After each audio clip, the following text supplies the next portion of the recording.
Hi Saints, welcome to this episode of Know Your Faith. I am EleFaChi. When you hear fallen angels, what comes to mind? On this episode, we'll be talking about the fallen angels and why they are called so. Fallen angels are angels who rebelled against God's authority and were cast out of heaven. Now, this was how it started. Lucifer, also known as Satan, was a beautiful and powerful angel created by God. He became prideful and arrogant, believing he was equal to God. Can you imagine that?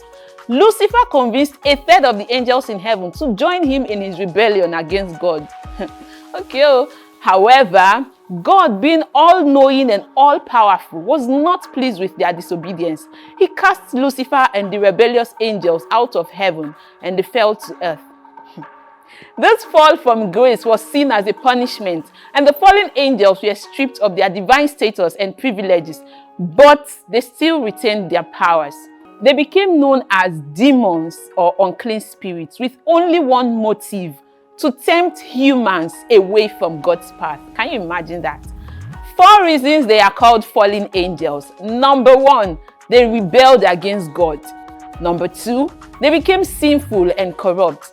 Number 3, they were cast out of heaven because of their rebellion.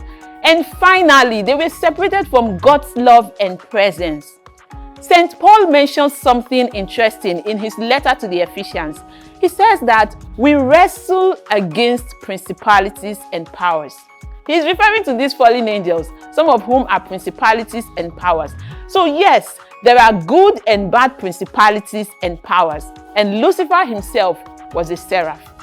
If you don't want to be cut out from God's presence like Lucifer, better be humble. It's the only way to overpower the fallen angels and be admitted into God's presence.